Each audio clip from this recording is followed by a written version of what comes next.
जय हिंद मेरे प्यारे साथियों, आप सबका स्वागत है हमारी जीनियस इंडिया साइंस क्लासेस में। मैं हेमंत प्रजापति आप सबका स्वागत करता हूं और आज हम सीखेंगे आवर्त सारणी में विविधताएं कौन कौन सी होती हैं, जैसे कि नंबर ऑफ सेल्स, परमाणु आकार, वैलेंसी इलेक्ट्रॉन, विद्युत ऋणात्मकता, इलेक्ट्रॉन बंधुता, आनंद विभव में क्या परिवर्तन होता है, वर्ग में क्या परिवर्तन होता है ऊपर से नीचे जाने में, और आवर्त में क्या परिवर्तन होता है बाएं से दाएं जाने में या दाएं से बाएं जाने में।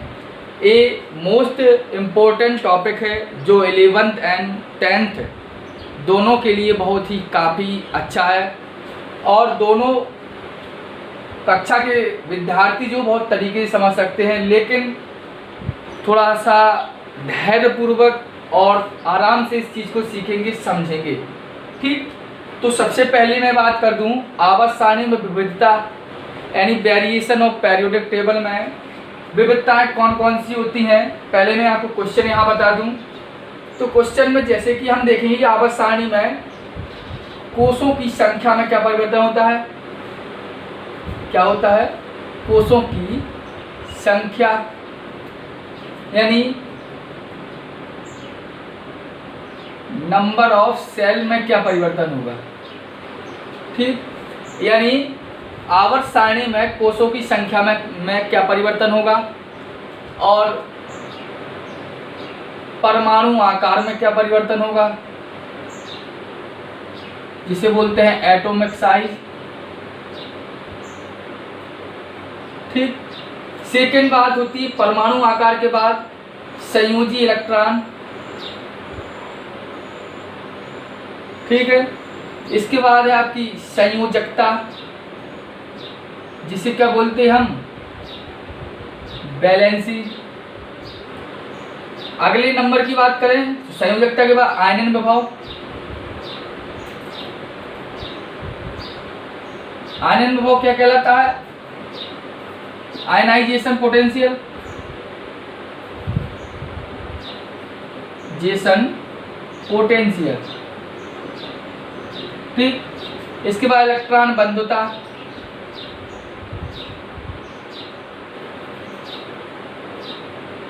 इसको बहुत ही रिलैक्स होकर समझना पड़ेगा। इलेक्ट्रॉन बंधुता क्या बोलते हैं, इलेक्ट्रॉन बंधुता एफिनिटी। ठीक, इसके बाद लास्ट है विद्युत ऋणात्मकता। ऋणात्मकता क्या बोलते हैं, इलेक्ट्रोनेगेटिविटी।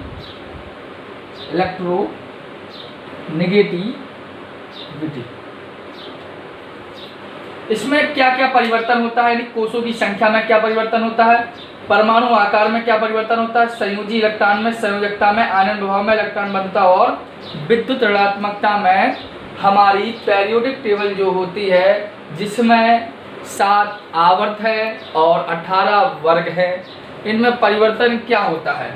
तो सबसे पहले आप जानेंगे, आप यहाँ स्पष्ट रूप से समझ सकते हैं कि ऊपर से नीचे जाने में यानी अप टू डाउन में, यानी ग्रुप यानी समूह में वेरिएशन में क्या होगा परिवर्तन। तो आप समझ सकते हैं, मैं यहाँ पर प्रथम वर्ग की समूह के तथ्य लेता हूँ। जैसे कि प्रथम वर्ग में कौन कौन से आते हैं आप स्पष्ट रूप से समझते हैं, हाइड्रोजन, लिथियम, सोडियम भी ले रहा हूँ और एक पोटेशियम भी ले रहा हूँ। ठीक, तो हाइड्रोजन का एटॉमिक नंबर 1, लिथियम का एटॉमिक नंबर 3, सोडियम का 11 और पोटेशियम का 90। यानी हाइड्रोजन का परमाणु क्रमांक 1 है, लिथियम का 3, सोडियम का 11, पोटेशियम का 19 परमाणु क्रमांक है। इसका इलेक्ट्रॉनिक कन्फिग्रेशन यानी इलेक्ट्रॉनिक विन्यास हमने आपको अपनी चैनल में सिखाया भी है। बोरबरी के अनुसार इलेक्ट्रॉनिक विन्यास और अफवाहू के अनुसार इलेक्ट्रॉनिक विन्यास हम पहले सिखा चुके हैं। इलेक्ट्रॉनिक विन्यास करेंगे इसका, तो क्या है उसका है, इसका 1 ही होगा। इसका किया हमने तो 2, 1, इसका किया हमने 2, 8, 1, इसका किया तो 2, 8, 8 और 1। ठीक, कंप्लीट बात नहीं। ठीक, तो ये है इनका टर्मिनल। अब इनको कोष में परिवर्तित कर ले, थोड़ा कोष बना ले, इससे आकार में पता चले। तो ये है, समझ लीजिए न्यूक्लियस, क्योंकि आप जानते हैं नाभिक जो होता है वो पॉजिटिव होता है, यानी प्रोटॉन और न्यूट्रॉन से मिलकर बना होता है, जिसमें न्यूट्रॉन न्यूट्रल होता है, सिर्फ प्रोटॉन होता है। तो प्रोटॉन बनाया यानी प्लस किया, और एक कक्षा है तो एक ही बनाया। लास्ट में कितने इलेक्ट्रॉन? एक, तो यहाँ पर एक कर दिया इलेक्ट्रॉन। इसमें क्या? दो, तो ये नाभिक बनाया, और एक दो, तो कितने लास्ट में? एक, तो एक कर दिया। यहाँ 1 2 3, तो नाभिक बनाया, एक नाभिक बनाया आपका, 1 2 और 3। इसमें आई 1 2 3 4, तो इसका क्या बनाया हमने? 1 2 3 और 1 4। आप देखिए कितने लास्ट में इलेक्ट्रॉन है। देखो यहाँ से थोड़ा बना देता हूँ, समझ में आएगा आपको। कितने इलेक्ट्रॉन है? चलो देखिए, ये आपका कंप्लीट हो गया है। तो आप देख सकते हैं ये हाइड्रोजन का है, और ये लिथियम का है, ये सोडियम का है, ये पोटेशियम का बना है। तो सबसे पहले कोषों की संख्या, परमाणु आकार बाद में।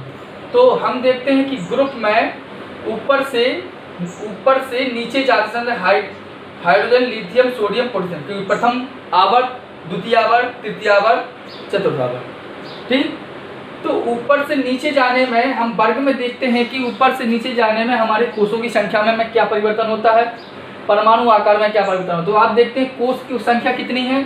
आप देखते हैं सबसे पहले एक कोष मतलब है सेल कितनी है? 1, या उसके नीचे गए 2, और उसके नीचे है 3, इसके बाद देखा 4। एक यहाँ सेल है, 2, 1 और 2, 3 और 1 2 3, 1 2 3 4, यहाँ पर 1, फिर 2 बड़ी, फिर 3, फिर 4। तो कहने का मतलब है अप टू डाउन, मतलब ऊपर से जैसे जैसे नीचे आ रहे हैं हम, वहाँ पर हम देखते हैं कि समूह में क्या होता है, कोषों की संख्या में परिवर्तन कैसा हो रहा है?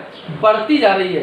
कैसा हो रहा है? इंक्रीज होती जा रही है, यानी बढ़ती जा रही है। यानी यहाँ पर 1 सेल है, यहाँ पर 2 सेल है, यहाँ पर 3 सेल है, यहाँ पर 4 सेल है, यानी कोषों की संख्या में क्या परिवर्तन हो रहा है? बढ़ रही है, यानी इंक्रीज कर रही है, यानी कोषों की संख्या क्या हो रही है? कोषों की संख्या में बढ़ोतरी होती है, यानी बढ़ रही है। ठीक, इंक्रीज बोलते हैं इसे। कंप्लीट बात हो गई, यानी कोषों की संख्या में क्या हो रही है? वृद्धि हो रही है। कंप्लीट बात हो गई। सेकंड बात आप देखें कि परमाणु आकार में क्या परिवर्तन होता है। आप देखते हैं परमाणु का आकार यहाँ कितना छोटा है, इसके बाद 2 कक्षाएं और मिली, थोड़ा और बड़ा हुआ, फिर इसके बाद और 3 कक्षाएं मिली, तो थोड़ा और बड़ा, और आप देखते हैं यहाँ और बड़ा है, यानी यहाँ पर इतना सा फिर और बड़ा, फिर और बड़ा, फिर और बड़ा। जैसे जैसे हम अप टू डाउन यानी नीचे जाते जाते हैं, परमाणु की आकारों की संख्या यानी परमाणु एटॉमिक साइज क्या होती जा रही है? बढ़ती जा रही है, यानी परमाणु आकार क्या होता है? इंक्रीज हो रहा है, यानी परमाणु आकार भी बढ़ रहा है। कंप्लीट बात है, ये भी इंक्रीज हो रही है आपकी। संयोजी इलेक्ट्रॉन क्या कहलाते हैं? यानी लास्ट कक्षा में, यानी आउटर सेल में जितने इलेक्ट्रॉन होते हैं वही उसका संयोजी इलेक्ट्रॉन कहलाता है।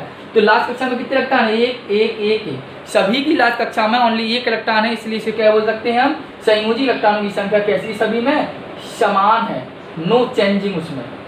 ठीक, अब संयोजकता देखें तो संयोजकता आप जानते हैं, संयोजकता भी संयोजी इलेक्ट्रॉन की भांति होती है, बट थोड़ा अंतर सिर्फ इतना होता है। यदि लास्ट कक्षा में 1 है तो संयोजकता भी 1 होगी, 2 है तो संयोजकता 2, यदि 3 है तो संयोजकता 3, और 4 तो संयोजकता 4। यदि 5 संयोजकता है तो हम नंबर 8 से इसको क्या कर देते हैं?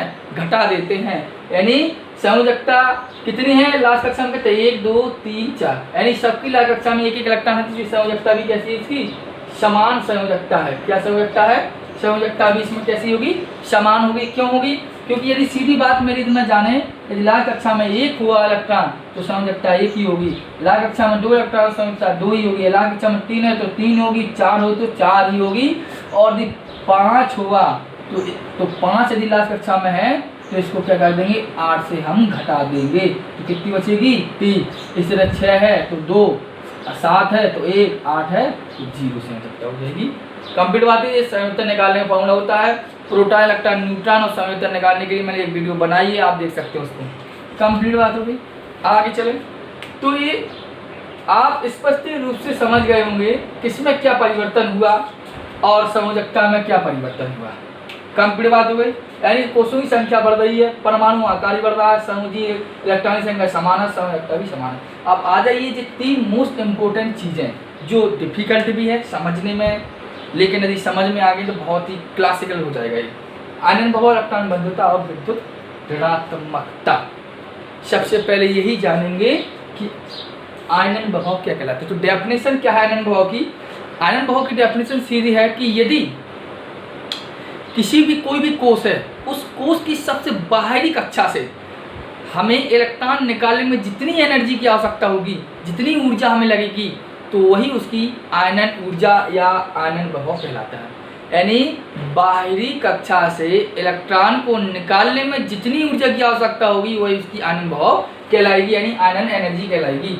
तो आप देख सकते हैं कि ये नाभिक है आपका। नाभिक आप जानते हैं पॉजिटिव चार्ज होता है। नाभिक कैसा होता है? पॉजिटिव चार्ज होता है। और इलेक्ट्रॉन नेगेटिव चार्ज होता है, तो पॉजिटिव और नेगेटिव में ज़्यादा आकर्षण होगा, वो बहुत ही ज़्यादा आकर्षण बल से लगा होगा। तो पॉजिटिव और नेगेटिव ज़्यादा आकर्षण, इनकी मध्य की दूरी तो बहुत ही छोटी सी है, कम है।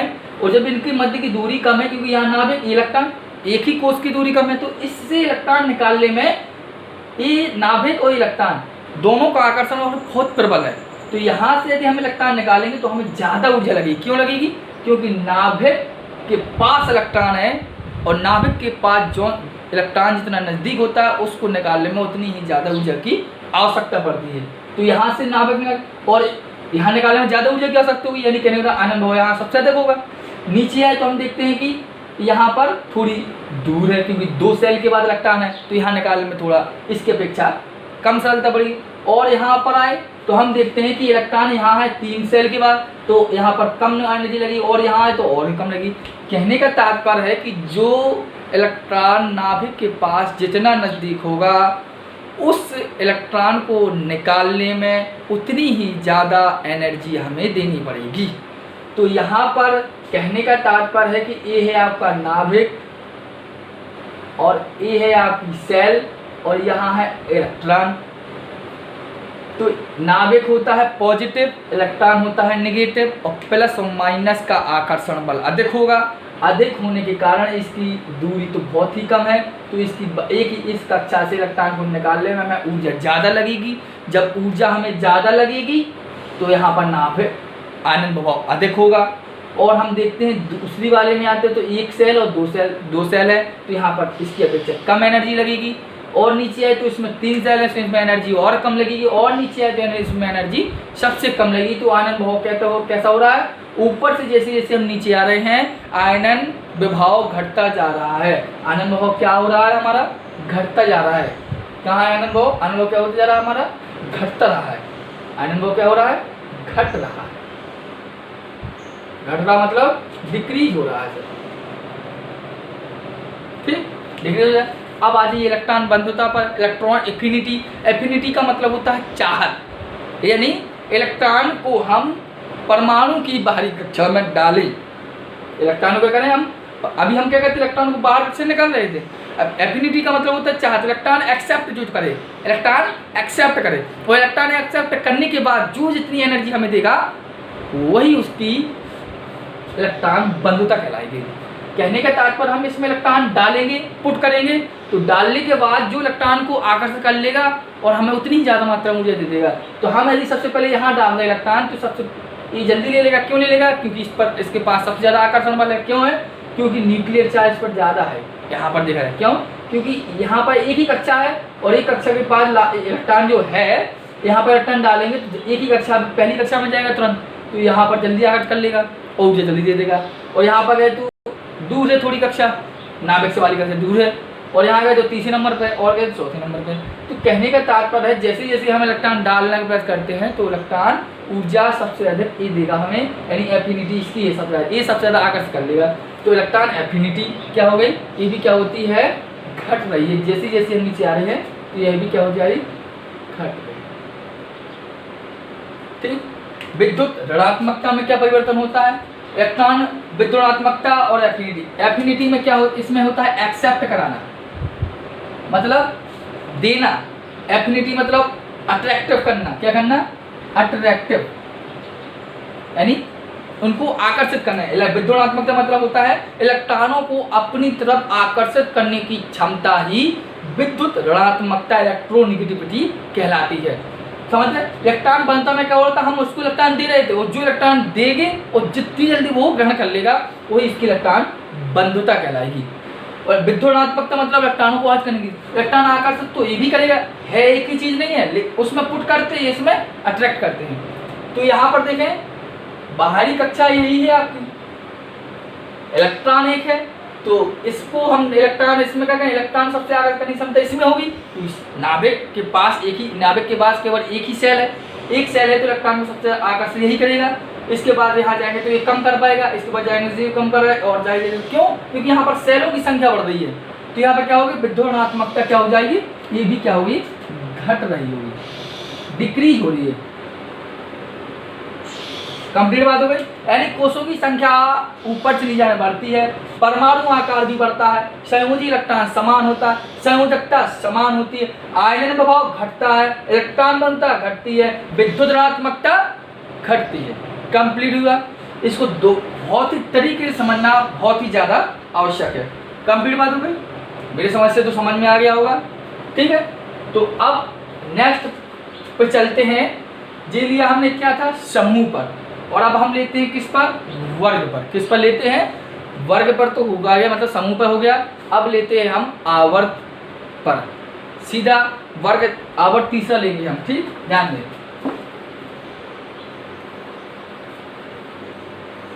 सीधी बात परिभाषा सुनते चले इससे कि देखो आयनन प्रभाव का मतलब होता है इलेक्ट्रॉन को बाहरी कक्षा में डालना, और इलेक्ट्रॉन को बाहरी कक्षा में हम डालेंगे और डालने के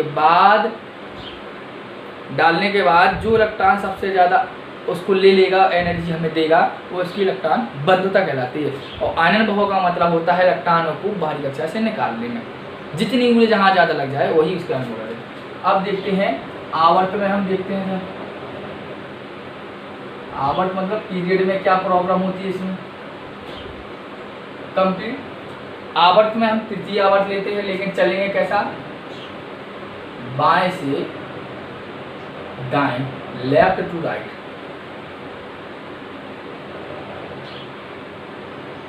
कंप्लीट बात समझ लेंगे, यदि ना समझ तो मुझे दोबारा कमेंट बॉक्स में बता देना, मैं आपको नेक्स्ट वीडियो भी बनाऊंगा, पहले इसको डिस्कशन कर देंगे। ठीक है, आवर्त में बाएं से दाएं जाने में, तो मैंने आवर्त लिया कौन सा ले लूँ, तीसरा आवर्त ले लिया। तीसरा मैं सोडियम से उठा लिया मैंने, तो सोडियम से दिख रहा है, यहाँ से उठा लिया मैंने सोडियम, मैग्नीशियम, एल्यूमिनियम, सिलिकॉन, और सिलिकॉन के बाद देखो सोडियम, मैग्नीशियम, एल्यूमिनियम, सिलिकॉन, हाँ इसका 14, फास्फोरस, सल्फर, क्लोरीन, और क्लोरीन के बाद आर्गन।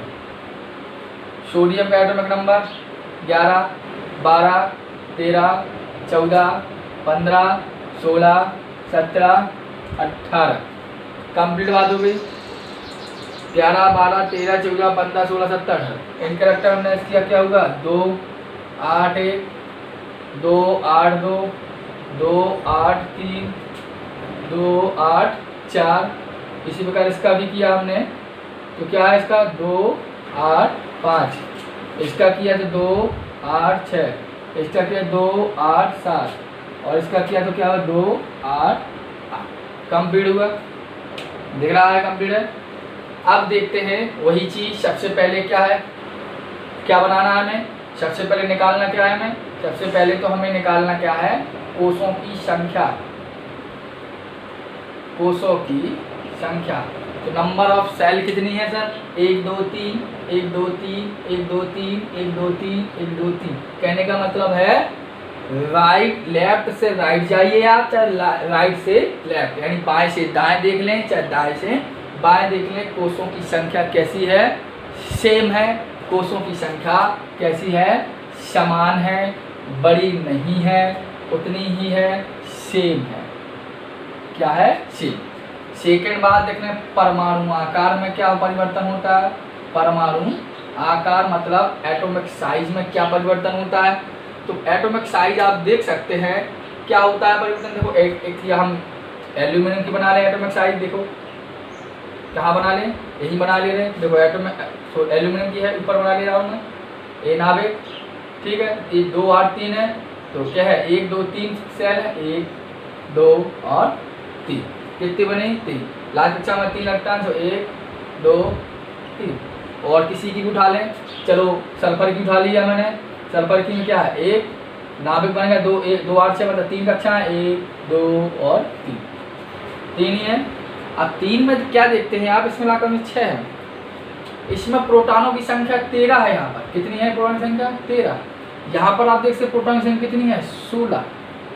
आप यहाँ एक जान सकते हैं, वर्ग के हिसाब से भी आप यहाँ सोचेंगे कि यहाँ पर कितने परमाणु का आकार इतना इतना यहाँ पर भी है, नहीं 3 सेल यहाँ पर 3 सेल यहाँ पर है, तो परमाणु का आकार भी सेम होना चाहिए।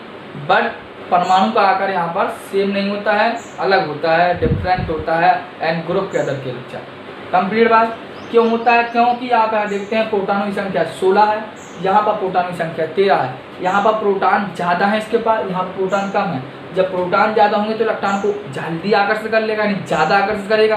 ताकत ज़्यादा है, एनर्जी ज़्यादा है, ऊर्जा ज़्यादा है इसके पास बल ज़्यादा है। कहने के 16 प्रोटॉन है, तब 16 प्रोटॉन होंगे तो फिर 16 प्रोटॉन क्या करेंगे अपनी तरफ इलेक्ट्रॉनों का कर लेंगे आकर्षण, और आकर्षण जितनी जल्दी कर लेंगे वो इलेक्ट्रॉनों को अपनी तरफ कर लेगा, और इसकी जो आकार बढ़ा है वो छोटा हो जाएगा, यानी इतना है और छोटा हो जाएगा। कंप्लीट बात। जब ये छोटा हो जाएगा तो ऐसे ही क्लोरीन के पास 17 प्रोटॉन है, तो ये और जल्दी आकर्षित करेगा और छोटा हो जाएगा, और ये 18। तो कहने का मतलब है आवर्तन बाएं से दाएं जाने पर परमाणु आकार क्या होता है, घटता है सर। क्या होता है, घटता है, डिक्रीज होता है सर, डिक्रीज। थर्ड की यदि बात करूं तो सीधी पॉइंट पे आता हूं, जो इंपॉर्टेंट चीज है वो है आयनन विभव।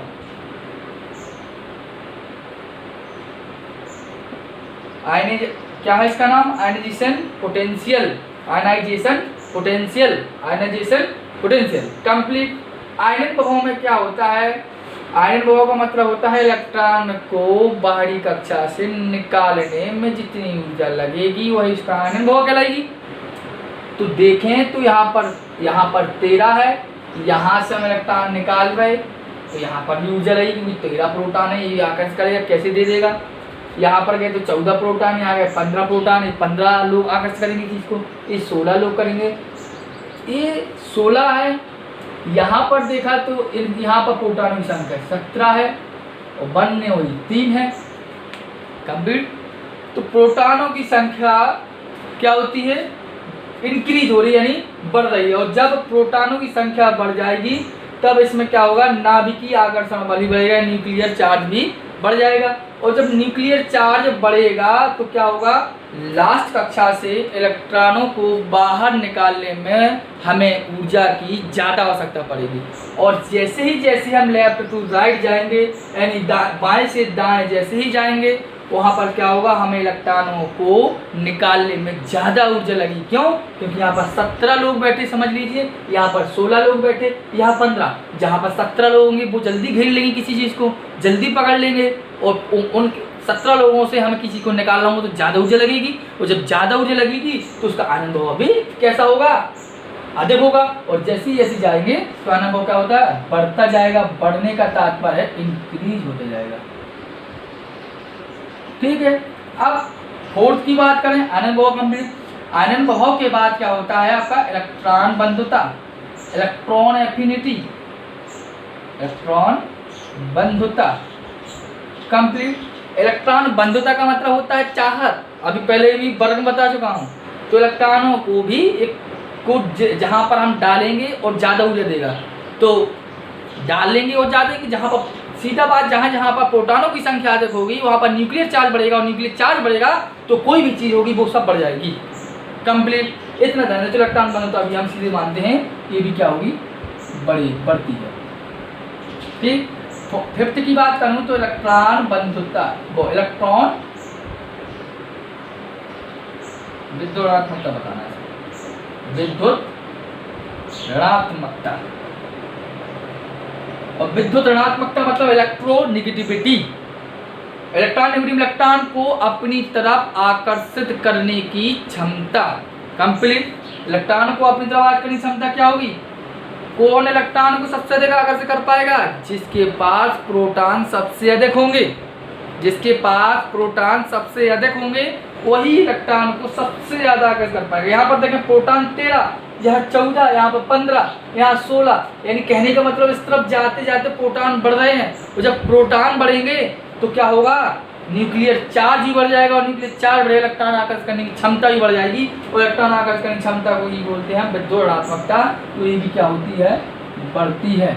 और जबकि आप वहाँ पर वर्ग में देख चुके हैं कि ऊपर से नीचे जाने पर ये तीनों चीजें घटती हैं, और आवर्त में बाएं से दाएं जाने पर ये तीनों चीजें बढ़ती हैं। कंप्लीट बात हो गई। ये था आवर्त सारणी में विविधता यानी वेरिएशन ऑफ पीरियोडिक टेबल, जो हमने आपको प्रस्तुत किया। इसके बावजूद भी आपको कोई परेशानी, जैसे कि मैं यहाँ पर कोर्स में दोबारा बता दूँ कहूँ तो कोर्स में होता क्या था कि जैसे हाइड्रोजन का था परमाणु क्रमांक 1, तो इसका ये नाभिक होता है, और नाभिक जी बना, इसमें इसका इलेक्ट्रॉन एक ही होता है, तो इसमें इलेक्ट्रॉन 1 गया। इसके बाद लिथियम का 3 था, तो ये नाभिक और 2 और 1, इसमें 1 और 1 कंप्लीट वालू। इधर आपका किसका था? हाइड्रोजन लिथियम सोडियम था, तो सोडियम की भी तो क्या था? 2 8 1, तो इसमें क्या था? 1 और 1 2 3, 1 2 3 कंप्लीट 3, 1 2 3 और एक में 3। ठीक है, अब ध्यान दें इसमें क्या था जी, हम क्या वर्ग की दोबारा बता रहे हैं। वर्ग में यही होता था। ग्रुप में क्या होता है, तो एक बार समझ लीजिए। अनुभव का अनुभव मतलब होता है इलेक्ट्रॉन को अपनी तरफ इलेक्ट्रॉन को उसकी बाहरी कक्षा से निकालना है। तो समझ लीजिए इलेक्ट्रॉन आपका यहाँ है, तो इलेक्ट्रॉन एक नाभिक है, एक इलेक्ट्रॉन है, तो यहाँ पर इन दोनों के मध्य आकर्षण अधिक होगा तो इलेक्ट्रॉन निकालने में ज़्यादा ऊर्जा लगेगी, और जैसे नीचे गए तो और कम लगेगी, और नीचे गए तो और कम लगेगी। जैसे हम जल गया है तो यहाँ सबसे ज़्यादा ऊर्जा लग रही है, तो इसका अनुभव अधिक है। जहाँ ऊर्जा ज़्यादा लगेगी वो उसका अनुभव अधिक होता है, और जैसे जैसे नीचे आते हैं अनुभव क्या होता है? घटता जाता है। क्यों? क्योंकि ऊर्जा घटती जाती है, तो इसका अनुभव क्या होता है? वर्ग में क्या होता है? अनुभव घटता है। कंप्लीट बात हुई। इसी प्रकार हर होता चलता है। ये थी हमारी वीडियो, आपको पसंद भी आई होगी मेरे समझ से। आप देखेंगे, समझेंगे, और कोई परेशानी हो मुझे बताएंगे। जय हिंद।